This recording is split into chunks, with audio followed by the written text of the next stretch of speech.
On the third day of VP Sara Duterte's impeachment trial, Defense Counsel Mark Vinluan calls the alleged grave threats uttered by the second highest official of the land unconventional but justified. Impeachment trial day 3 begins with defense lawyer Carlo Narvasa cross-examining witness NBI agent John Mark Calilung. Senator Erwin Tulfo files a criminal complaint against former Congressman Mike Defensor, lawyer Levi Baligod, and former bodyguards of resigned lawmaker Zaldy Co over allegations he is involved in the flood control mess. President Ferdinand Marcos Jr. appoints trusted ally Benhur Abalos as cabinet secretary. And the unemployment rate in the Philippines rises slightly to 4.8% in May 2026, equivalent to 2.5 million unemployed Filipinos.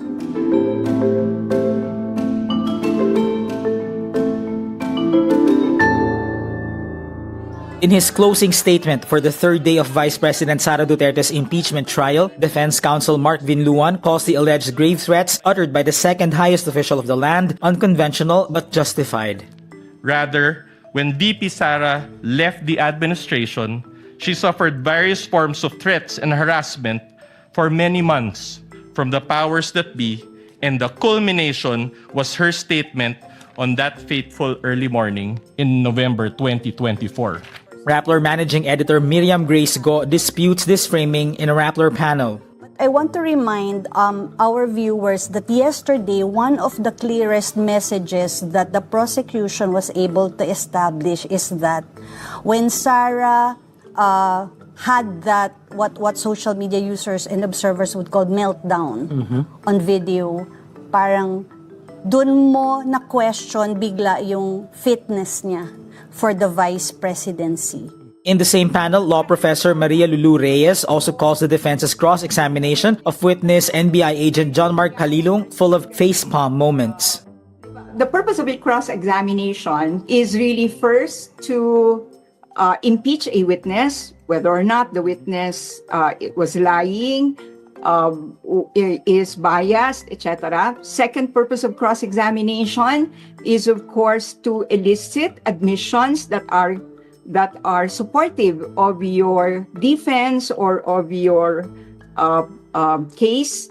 And third, of course, is to provoke admissions contrary to the interest of the witness and helpful to your case. None of that happened today. During the trial, Senator Judge Alan Peter Cayetano questions whether Duterte's remarks were considered a conditional threat. Reyes says the articles of impeachment should not be confused with the criminal allegation of grave threat. The crime, grave threat, is measured by the actual utterance made and whether or not the person has the capacity to carry out that threat. Whether it's conditional or not, the elements of the crime remain. The third day of Vice President Sara Duterte's impeachment trial begins with defense lawyer Carlo Narvasa cross-examining witness NBI agent John Mark Calilung. Narvasa makes a motion to play excerpts of the 2-hour press conference of Zaldy Co, the Vice President's Chief of Staff. An apology. And then, ang sabi po nila, I just have to do an MR.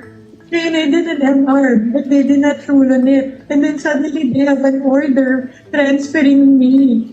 When ang nauna naman na order ng final ng lawyers namin was an MR to lift that order of contempt. Because they said that was the procedure. If they were not able to rule on that, how were they able to come up with an order, to transfer me to the Women's Correctional in the dead of the night? I mean, bakit ganun? Wala na bang rights yung mga tao? They just go to your room and then just get... Narvasa attempts to portray the NBI as being under the thumb of Duterte's political rival, President Ferdinand Marcos Jr., and questions the alleged inconsistencies in the witness's affidavit of transcription. Prosecution lawyer Amando Ligutan objects to the defense's line of questioning and argues that the defense is confronting the witness on minuscule differences between the transcript and the video. How can it be relevant? How can it be relevant, assuming but not conceding that these two minuscule words, detainee and accused, are not reflected in the transcript, when in fact this witness said he investigated not only on the basis of the transcript, but on the basis of the video that he himself viewed? In his recap after the hearing, Rappler's Jairo Boliedo points out the defense's main objective today was to, quote, humanize the vice president. It sought to establish that what triggered Duterte was the persecution of her chief of staff and threats posed to her family by the alleged plot Oplan Romanov. Vice President Sara Duterte's defense team basically took the entire afternoon to humanize her, to pakita na tao lang din siya na sasaktan as a defense doon sa kanyang alleged threats dito kay President Ferdinand Marcos Jr. at sa kanyang pamilya. Unfortunately, it took the entire afternoon for the defense to prove that point. Meantime, the prosecution says it will present a witness who will testify on the alleged hitman mentioned in Duterte's statements. The prosecution also asks the impeachment court to compel Lopez to attend the trial next week. Senator Erwin Tulfo files a criminal complaint against former Congressman Mike Defensor, lawyer Levi Baligod, and former bodyguards of resigned lawmaker Zaldy Co. This over allegations that he is involved in the flood control mess.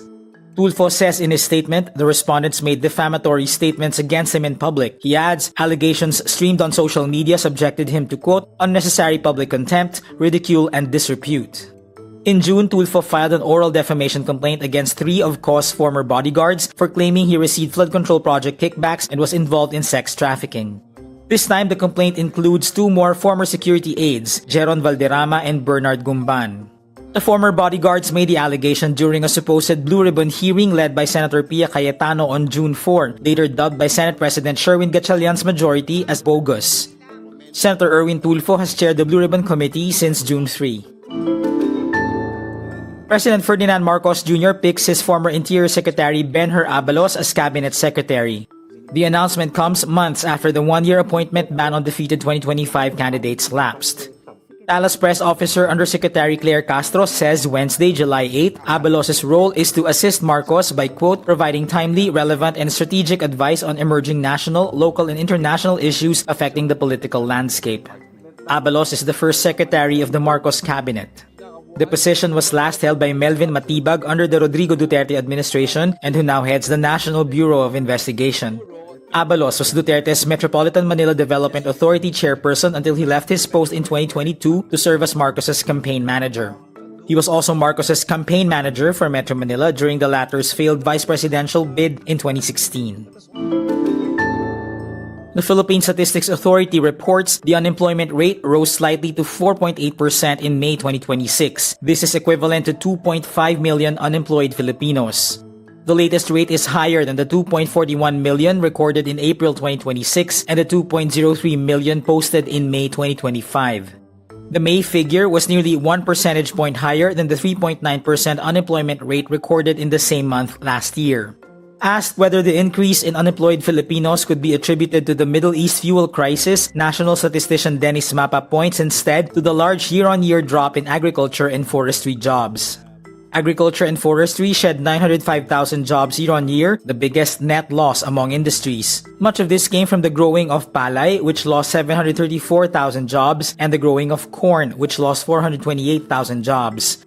Mapa notes it may be the impact of weather conditions in May. And that's today's wrap. I'm JC Gutinga. Thank you for watching. Click the link below for the full story. For more updates, download the wRap.